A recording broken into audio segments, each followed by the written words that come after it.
I live in Annapolis, Maryland. I come with a good friend of mine that works in the firearms industry. He's the one that brought me up for the first time. And then I've got another friend that lives in my hometown who's a dentist, and we've both been up here several times. No, I'm 56 years old, and I've been hunting big game for probably 30 plus years. I hunted my first black bear in 2017. We have black bears in Maryland, but the quality of the hunt and the number of bears, and just the fact that you can get away from it all and get off the grid up here is just very attractive to me, the whole package. The bears that I've seen at home have not been very big. They're very skittish. There's a lot more people around, so they typically avoid people as much as they can. The most hunting I do is archery whitetail back at home because we've got a pretty good whitetail population. But I've hunted elk out west and mule deer out west, whitetail deer in different parts of the country. I've been down south in Texas hunting aldad on the Mexican border. So pretty good variety. I've still got a few on my list. I've been to Africa and shot a number of animals over there. Yeah. But this has by far been my favorite because of the atmosphere and the people and the quality of the animals. I read an article last night actually about Cree River Lodge, and they said the people at Cree River Lodge aren't strangers, they're friends you haven't met yet. And so the people here are just wonderful and friendly, always looking to help you out, but they feel like friends. It doesn't necessarily feel like there's a guest guide barrier. They make you feel very welcome. The food's great. You're not going to lose any weight while you're here, and you burn a lot of calories, so the food's greatly appreciated and very good. The cook does a wonderful job. Accommodations are perfect for me. You can get a hot shower anytime you want it. It's very quiet and peaceful at night. I like to sleep with the windows open so I can hear all the noise out in the woods behind the cabin, hear the birds, and you're warm. There's a wood stove in every cabin if you need it. So the accommodations are great. Well, one is I think the people, honestly. The people are so much fun, and this is my chance to escape the East Coast and all of the noise and rushing around. This is sort of my mental health break, but the bears are huge up here. So you see just as many big bears as you do small bears. This is my third year in a row, and killed my biggest bear this week. And yeah, it's a lot of fun. And then the fishing is, for me, the icing on the cake. This week I caught my biggest walleye. I caught my first and biggest grayling out of 3, and shot the biggest bear that I've ever taken. And I've taken a couple big ones up here, but this is the biggest so far. I thought the whole trip was an adventure. We left the airport in Stony Rapids to come down the road in the van to the boat landing, which was a good 45-minute ride into the bush. We were seeing bears along the road on the ride here, so for someone, that was my second hunt for bears at the time. It just really got the juices flowing and got us both, Lee and I, very excited. Got to the boat landing and took a ride up the river to get to the lodge, and the scenery is beautiful. I'm a waterfowl enthusiast, so there's all kinds of ducks breeding up here. That gets me excited. We saw moose on the side of the river. It just seemed like the animals decided to put on a show on our ride to the lodge. And then when we got here, once again, the people were so welcoming. And I think we had about 45 minutes to get unpacked, get our hunting clothes on, and head out. And as I pulled up to the first hunting site, there was a bear already there. So it's kind of hard to match that. I think some of it's out of being selfish. I feel like I get first crack at the bears that way. So I like to have the first or second hunt of the year. They've had a chance to scout a little bit before I get here. But honestly, it works for me on a personal level. I've got kids at home that play sports, and there's a little break then, and it allows me to get away from home without missing too much. We I had kind of a game plan in my head this year. I've hunted. This is the third time I've hunted with Cliff as a guide, and so I had an idea of how things would probably go. But I had a little bit of a strategy, being the first hunter into camp, and that was I wanted to be able to go to the different hunting sites and look around and see what the trail camera pictures held. Get to talk to Cliff and feel him out on where he feels like the bear are moving better, and just get an idea of a great place to start. So we spent the first day and a half really scouting, and then honestly they say don't guide the guide, so there were 2 spots that we had in mind that we wanted to try right out of the gate. I went with his recommendation, and on the way to the hunting site we actually saw a big bear on the side of the river that we were able to get downwind of and sort of creep up slowly. He was a dominant boar. I think he probably knew we were there, but he wasn't interested in getting out of our way. But we were able to creep in close enough and take that bear with one shot right on the side of the river, which made for a very convenient drag and some beautiful pictures. This is my 4th year, 4th bear. It hasn't taken more than 2.5 days. Haven't seen this one, but it seems like there's a pretty good bear at every site that we've looked at in the last couple of days. This is my friend Dan Keane. He's been coming for 4 years hunting bears. This is his 4th nice bear he's taken. We run bear hunts all of June. Beauty bears on every bait set we got. No forest fires. Nothing like that up here right now. Hunt all our bears off the water, and every single bait has a big bear on it, and we're killing bears, so come on up to Cree River Lodge. You know, I kind of nerd out on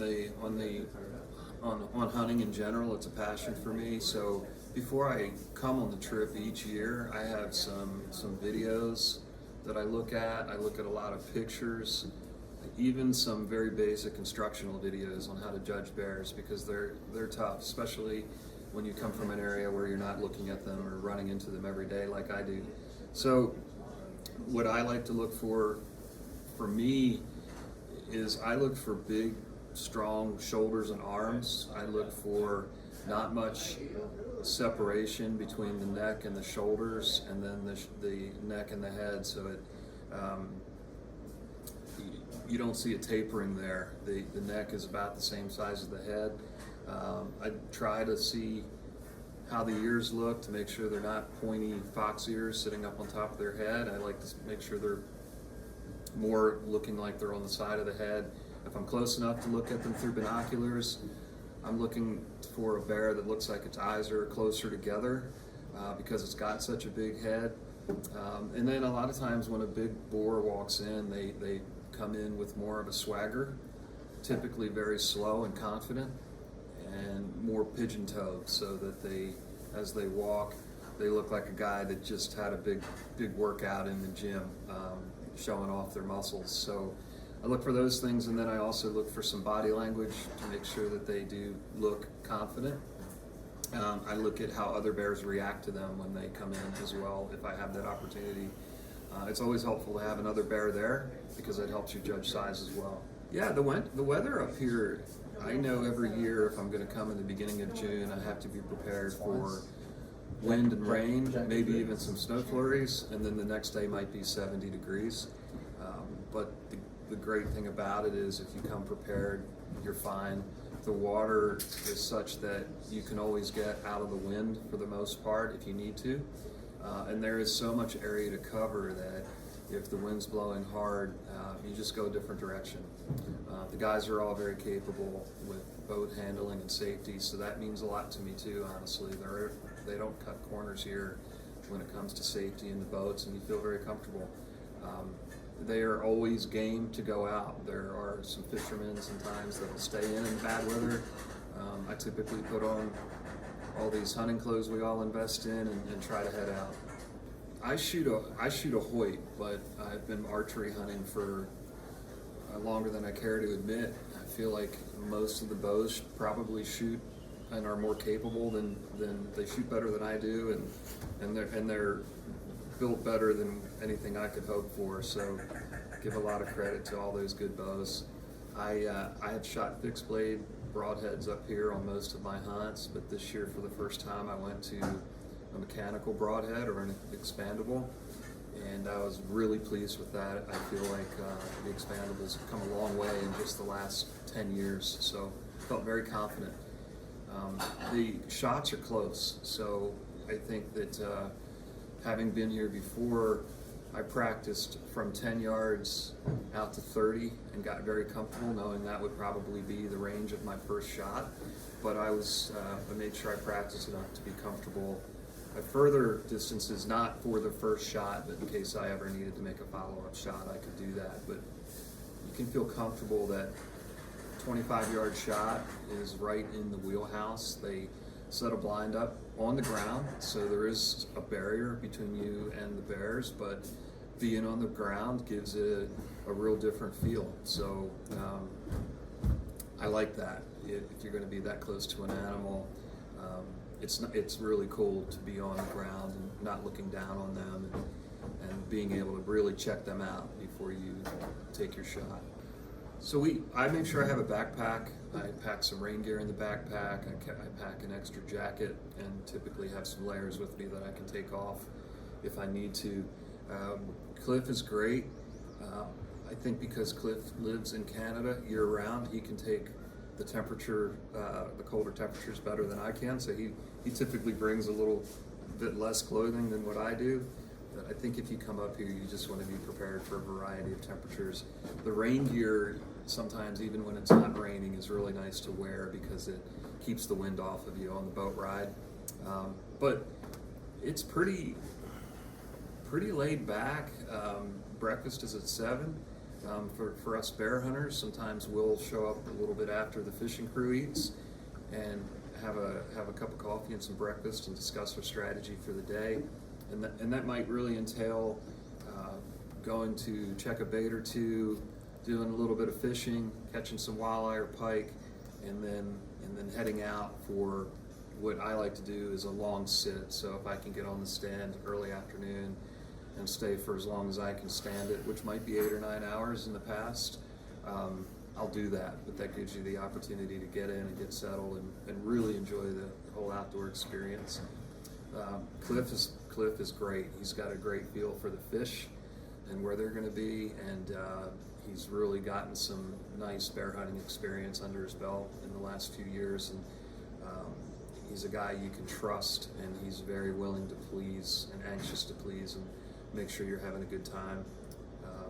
We tell a lot of jokes and a lot of stories, and there's a big age difference between us, but when we're out there together, I don't feel it. I hope he doesn't either. Yes, this is the 3rd year that I've hunted with Cliff. Yeah. And Cliff and I have become pretty good friends. I actually have invited him to come down to the States deer hunting, and he came down last fall.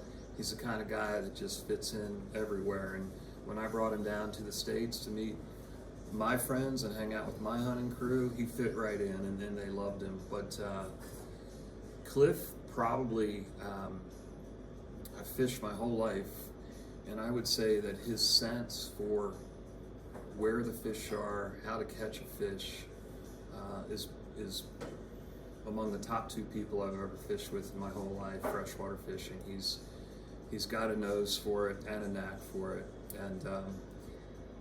and if you need a lesson, he's more than willing to provide a lesson in how to catch them.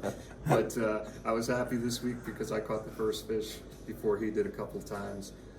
Just a wonderful fisherman. But on the bear hunting side, as I said earlier, he has really gotten into the bear hunting. He has a knack for it. He works hard at it. He pays close attention to the bait sites and makes sure that they're eating there and that there's no break in providing them with food and getting the bears to come in. He's getting pretty good at judging the bears. He's seen enough of them now that he'll look and say, hey, that's a good bear, whereas I'm looking at it through binoculars and really studying everything, and he's right every time. Well, the first thing is, again, I just love coming up here every year. When I come, it's like coming home for a family holiday, honestly, with some of the friends that I've made.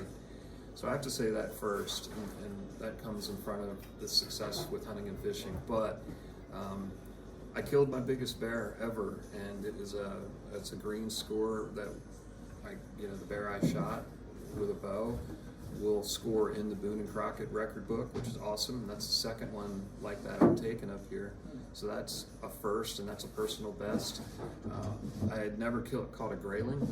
We went out and fished for grayling for half an hour and caught 3, and one was a trophy grayling. So first and best grayling I've ever caught, and then also had a personal best on a walleye that was just under 30 inches long. So that's the biggest walleye I've ever caught. So I think that's 4 things, and actually I'm hoping for a 5th in the next day or so of fishing. I'm still looking for the personal best on the pike, but I'm knocking on the door right now. These pike are just so cool and so aggressive, and it's really dramatic when they hit your lure.